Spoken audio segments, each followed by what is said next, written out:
ESM classes में आप सभी विद्यार्थियों का स्वागत है। तो मैं आप सभी के बीच में प्रेजेंट परफेक्ट टेंस का 5वां पार्ट लेकर आया हूं, जिसमें इंट्रोगेटिव सेंटेंस के तीसरा पार्ट है। तो यहाँ देखिए, इससे पहले आप मेरे YouTube चैनल पर नए हैं, आपसे एक ही रिक्वेस्ट है, मेरे चैनल को सब्सक्राइब कर लीजिए, बेल आइकन दबाना ना भूलें ताकि नोटिफिकेशन आपको मिलती रहे। तो यहाँ देखिए नोट में क्या कहा गया, अगर वाक्य में कौन ही कर्ता का काम करे तो सबसे पहले उसकी अंग्रेजी फिर हैव लगाते हैं। मतलब सीधा कहने का प्राय ये है कि जब वाक्य में कौन ही शब्द आता है और कौन जब शब्द आता है तो कौन ही कर्ता का काम करता है, तो हमें सबसे पहले उसकी अंग्रेजी लिखनी है। तो यहाँ वाक्य में क्या आया, कौन आया, तो कौन की अंग्रेजी आप सभी लोग जानते हैं, क्या होता है, हु होता है। और जैसे ही यू लिखती हैं तुरंत आप जानते रहिए हु अक्सर एक वचन का काम करता है, इसीलिए क्या लिखेंगे, हैज। यहाँ तक समझ में आया, कौन की अंग्रेजी हु और हु के बाद हैज। मैंने कहा जो आपका हु होता है वो अक्सर एक वचन का काम करता है, इसीलिए हैज लगा, क्योंकि हैज एक वचन कर्ता के साथ लगते हैं, हैव बहुवचन कर्ता के साथ लगते हैं। तो अक्सर जब कौन शब्द आता है तो कौन एक वचन का काम करता है, इसीलिए हैज। कौन का अंग्रेजी हु और उसके बाद हैज। हैज लिखने के तुरंत बाद मेनर की थर्ड फॉर्म जब वाक्य के अंत में चुका है, चुकी है आता है, तो आप वाक्य से ऐसे गिनेंगे 1 2 3, तीसरे नंबर पे जो रहेगा वही मेन वर्ब। तो तीसरे नंबर यहाँ क्या है, पढ़ा, तो उसमें ना जोड़ना, पढ़ाना, और पढ़ाना का अंग्रेजी क्या होती है, टीच, और टीच का थर्ड फॉर्म। और जैसे ही टाट लिखते हैं तुरंत ऑब्जेक्ट लिखते हैं, ऑब्जेक्ट यहाँ क्या है, उसको है, उसको का अंग्रेजी क्या होगी, हिम। तो समझ में आ गया होगा कौन का अंग्रेजी हु के बाद हैज, हैज लिखने बाद मेनर की थर्ड फॉर्म, और मेनर की थर्ड फॉर्म बाद ऑब्जेक्ट।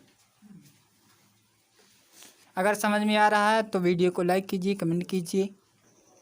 तो यहाँ देखिए दूसरा आपका वाक्य क्या निकल दिया, कौन अपनी पुस्तक लाया है। यहाँ भी कौन आया, तो कौन की अंग्रेजी सबसे पहले हमें क्या लिखना है, हु। और यहाँ देखिए वाक्य के अंत में लाया है तो प्रेजेंट परफेक्ट टेंस है, तो प्रेजेंट परफेक्ट टेंस के वो मैंने अक्सर बताया एक वचन का काम करता है, इसीलिए यहाँ क्या लगेगा, हैज लगेगा। तो हु हैज, और जैसे ही हु हैज लिखते हैं तुरंत मेनर की थर्ड फॉर्म, तो लाना का अंग्रेजी थर्ड फॉर्म का हो जाएगा ब्रॉड, तो ब्रॉड हो गया। और उसके बाद अपनी का अंग्रेजी यहाँ ही जो हो जाएगा, और पुस्तक अंग्रेजी बुक हो जाएगा। तो समझ में आ गया होगा। और वाक्य में प्रश्नवाचक चिन्ह, तो कौन का अंग्रेजी हु के साथ हैज, और मैंने कहा अक्सर हु एक वचन का काम करता है इसलिए हैज लगा। जैसे हैज लिखते हैं तो मीनर की थर्ड फॉर्म, तो मीनर की थर्ड फॉर्म ब्रॉड, और इसका बाद अपनी का अंग्रेजी हिज, पुस्तक अंग्रेजी बुक।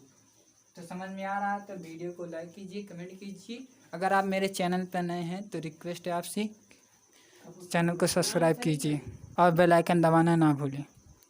तो यहाँ देखिए दोस्तों नोट में यहाँ देखिए चमक आ रहा है, क्योंकि अंधेरा इसीलिए लाइट लगाया गया है, तो चमक आ रहा है। तो जहाँ चमक आ रहा है तो यहाँ देखिए ये लिखा गया निगेटिव सेंटेंस, यहाँ हिज बुक लिखा, बराट हिज बुक लिखा गया है। तो यहाँ ये आपका देखिए इंट्रोगेटिव निगेटिव सेंटेंस। तो इंट्रोगेटिव निगेटिव सेंटेंस में क्या करते हैं, ऐसे वाक्यों में कर्ता के तुरंत बाद नॉट लगाते हैं। मतलब जब आपका इंट्रोगेटिव निगेटिव सेंटेंस होता है हमें कर्ता के तुरंत बाद क्या लगाना रहता है, नॉट लगाना रहता है, और सबका नियम वही रहेगा। तो यहाँ देखिए जैसे में क्या दिया है, क्या वह एक चोर नहीं पकड़ा है। तो सबसे पहले हम ये देखते हैं कौन सा टेंस है।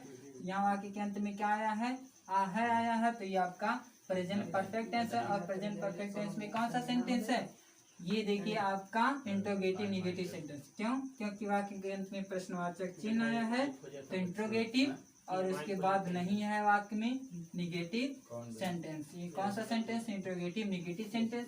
तो यहाँ देखिए क्या शब्द पहले आया, इंट्रोगेटिव, बाद में नहीं आया निगेटिव सेंटेंस। तो यहाँ देखिए दो तरीका है। तो यहाँ क्या है, वाक्य के अंत में प्रश्नवाचक चिन्ह, इंट्रोगेटिव, नहीं है निगेटिव सेंटेंस। तो ये कौन सा sentence, interrogative negative sentence. Interrogative negative sentence में यहाँ देखिए क्या शब्द पहले है, तो क्या के बाद यहाँ क्या है, वह है, तो वह के अनुसार हैव लगाना है। तो वह है एक वचन है, इसीलिए यहाँ क्या लगेगा, हैज लिखने के बाद वह का अंग्रेजी ही, और जैसे ही कर्ता लिखते हैं तुरंत नॉट, नॉट लिखने के बाद तुरंत मेन वर्ब, पकड़ना का अंग्रेजी थीप। कैच, कैच का थर्ड फॉर्म क्या होता है? काट। और जैसे ही काट लिखते हैं तो एक चोर, एक चोर के अंग्रेजी ए, चोर के अंग्रेजी थीप के अंग्रेजी, चोर के अंग्रेजी थीप। और वाक्य के अंत में प्रश्नवाचक चिन्ह। तो यहाँ देखिए क्या शब्द पहले आया है, तो इसीलिए हमें कर्ता के अनुसार हैज है। कर्ता एक वचन है, क्या के बाद जो रहता है वही कर्ता रहता है। कर्ता वह है एक वचन, इसीलिए हैज। और जैसे ही हैज लिखते हैं तुरंत कर्ता, तो कर्ता कौन है? वह के अंग्रेजी ही। और कर्ता के तुरंत बाद हमें क्या लगाना रहता है? नॉट। तो ई के बाद नॉट, जैसे ही नॉट लिखते हैं तुरंत मेन वर्ब की थर्ड फॉर्म। तो मेन वर्ब का है एक दो, दूसरे नंबर जो रहता है मेन वर्ब। पकड़ना, पकड़ना का अंग्रेजी कैच होती है, कैच का थर्ड फॉर्म काट। और उसके बाद ऑब्जेक्ट क्या है? ए, चोर। जैसे ही मेन वर्ब की थर्ड फॉर्म लिखते हैं तुरंत ऑब्जेक्ट, तो ए के अंग्रेजी ए, चोर का अंग्रेजी थीप। और वाक्य के अंत में प्रश्नवाचक चिन्ह। का दूसरा वाक्य क्या दिया है? जहाँ मैंने यह पुस्तक क्यों नहीं पढ़ी है, तो यहाँ देखिए वाक्य के अंत में ई है आया है, तो आपका प्रेजेंट परफेक्ट टेंस है। और वाक्य के अंत में प्रश्नवाचक चिन्ह है, तो इंट्रोगेटिव वाक्य में नहीं है, निगेटिव। तो ये कौन सा सेंटेंस है? Interrogative negative sentence. और जब वाक्य के अंत में प्रश्नवाचक चिन्ह होता है तो जरूर कहीं ना कहीं वाक्य में प्रश्नवाचक शब्द जरूर होता है। तो यहाँ प्रश्नवाचक शब्द क्यों है? तो इंट्रोगेटिव नहीं है, निगेटिव। तो कौन सा सेंटेंस है? Interrogative negative sentence. और इंट्रोगेटिव निगेटिव सेंटेंस में यह आपका अफर्मेटिव प्रेजेंट परफेक्ट टेंस है। कौन सा टेंस है? Present perfect tense. और प्रेजेंट परफेक्ट टेंस में ये आपका इंट्रोगेटिव निगेटिव सेंटेंस है।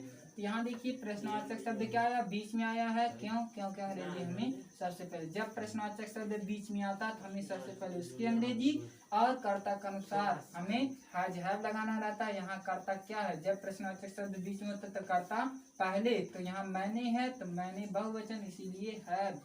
और हैव लिखने के बाद कर्ता तुरंत लिखते हैं, तो मैंने का अंग्रेजी आई। और आई लिखने के बाद तुरंत आपको मेन वर्ब की थर्ड फॉर्म। तो यहाँ देखिए दूसरे नंबर पे एक दो, जिसमें ई आ ए जुड़ा रहेगा, क्रिया में ही जुड़ा रहता है और वाक्य के अंत में है होता है, तो वही मेन वर्ब। तो दूसरे नंबर क्या? पढ़े, ई को हटा के ना लगाना, पढ़ना। तो पढ़ना का अंग्रेजी क्या होती है? रीड। तो रीड का थर्ड फॉर्म रेड। और सॉरी, मतलब हमें कर्ता के तुरंत बाद क्या लिखना है? नॉट लिखना है। कर्ता के बाद क्या लिखना है? हमें नॉट। तो यहाँ आई लिखने के बाद तुरंत हम क्या लिखेंगे? नॉट, क्योंकि नहीं है। और जैसे नॉट लिखते हैं तुरंत मेन वर्ब की थर्ड फॉर्म, तो एक दो, दूसरे नंबर जो रहेगा वही मेन वर्ब। तो दूसरे नंबर पर क्या है? पढ़ना। पढ़ना का अंग्रेजी रीड, रीड का थर्ड फॉर्म रेड। और उसके बाद यह का अंग्रेजी क्या होगी? यह का अंग्रेजी दिस। और पुस्तक अंग्रेजी बुक। अंत में प्रश्नवाचक चिन्ह। समझ में आ गया? देखिए क्योंकि अंग्रेजी भाई, और जब प्रश्नवाचक शब्द बीच में होता तो कर्ता के अनुसार कर्ता पहले होता है, तो कर्ता यहाँ बहुवचन है, इसलिए है। और मैंने का अंग्रेजी आई, आई के तुरंत मतलब कर्ता के तुरंत बाद नॉट, नॉट लिखने के बाद मेन वर्ब की थर्ड फॉर्म। तो यहाँ पढ़ना, पढ़ना का अंग्रेजी थर्ड, पढ़ना का अंग्रेजी रीड, रीड का थर्ड फॉर्म रेड। और उसके बाद यह पुस्तक के जैसे ही मेन वर्ब के थर्ड फॉर्म लिखते हैं तुरंत ऑब्जेक्ट, तो यह का अंग्रेजी दिस, पुस्तक अंग्रेजी बुक। और अंतिम प्रश्नवाचक चिन्ह। समझ में आ रहा है? अगर समझ में आ रहा है तो वीडियो को लाइक कीजिए, कमेंट कीजिए, शेयर कीजिए। तो यहाँ देखिए आपका नीचे वाक्य में क्या दिया? क्या तुम एक पत्र नहीं लिख चुके हो? तो ये कौन सा टेंस है? देखिए वाक्य के अंत में क्या है? चुके हो आया है, तो ये आपका प्रेजेंट परफेक्ट टेंस। ठीक, जब वाक्य के अंत में चुका है, चुकी है, चुका हूँ, चुके हो, या है, ई है, ए है, आ है, आते हैं, तो वो आपका प्रेजेंट परफेक्ट टेंस है। तो यहाँ वाक्य के अंत में क्या आया? चुके हो आया है, ये आपका प्रेजेंट परफेक्ट टेंस है। प्रेजेंट परफेक्ट टेंस में कौन सा सेंटेंस है? वाक्य के अंत में प्रश्नवाचक चिन्ह आया तो इंट्रोगेटिव, और वाक्य में क्या आया? नहीं है, निगेटिव। ये कौन सा सेंटेंस है? Interrogative negative sentence. Interrogative negative sentence में यहाँ देखिए प्रश्नवाचक शब्द पहले है, तो जब प्रश्नवाचक शब्द पहले रहता तो हमें कर्ता के अनुसार हैज हैव लगाना। तो क्या के बाद यहाँ क्या दिया है? तुम, तो तुम बहुवचन, इसीलिए हैव। और जैसे ही हैव लिखेंगे तुरंत कर्ता, कर्ता क्या है? तुम है, तुम के अंग्रेजी यू। और यू के बाद तुरंत हमें कर्ता के बाद क्या लगाना है? नॉट लगाना। कर्ता के तुरंत बाद नॉट लगाना है, तो क्या लगा दिए? नॉट। और नॉट लिखने के बाद तुरंत मेन वर्ब की थर्ड फॉर्म, एक दो तीन। जब वाक्य के अंत में चुका है, चुकी है, चुके हैं होता है तो मैं हमेशा तीसरे नंबर में न रहता है। तो 1 2 3 तीसरे नंबर क्या है, लिख, उसमें ना जोड़ना, लिखना, लिखना का अंग्रेजी राइट, राइट का थर्ड फॉर्म तो रिटन, तो रिटन हो गया। और एक क्या अंग्रेजी, एक पत्र का अंग्रेजी लेटर। तो समझ में आएगा। देखिए क्या शब्द पहले था, जब क्या शब्द पहले रहता है तो हमें कर्ता तुम हैव लगाना। तो क्या बात यहाँ करता है तो कर्ता तुम है, तुम बहुवचन इसीलिए हैव। और जैसे अब लिखते हैं तुरंत कर्ता, कर्ता तुम के अंग्रेजी यू। और जैसे यू लिखते हैं तुरंत नॉट, क्योंकि नहीं है, नहीं के लिए नॉट। और जैसे ही नॉट लिखते हैं तुरंत मेन वर्ब की थर्ड फॉर्म, तो मेन वर्ब 1 2 3 तीसरे नंबर पे जो रहेगा वही मेन वर्ब। तो राइट, राइट मीन्स होता है लिखना, लिखना का थर्ड, लिखना का राइट का थर्ड फॉर्म रिटन। और उसके बाद बच्चा जैसे मैंने की थर्ड फॉर्म लिखते हैं तुरंत ऑब्जेक्ट। एक पत्र है बच्चा, तो एक का अंग्रेजी ये, पत्र का अंग्रेजी लेटर। और आगे के अंत में प्रश्नवाचक चिन्ह। तो समझ में आ रहा है। अगर आप मेरे YouTube चैनल पर नए हैं तो आपसे एक ही रिक्वेस्ट है, चैनल को सब्सक्राइब कर लीजिए, बेल आइकन दबाना ना भूलें ताकि नोटिफिकेशन आपको मिलती रहे। तब तक के लिए जय हिंद, वंदे मातरम। इसका स्क्रीनशॉट ले लीजिए।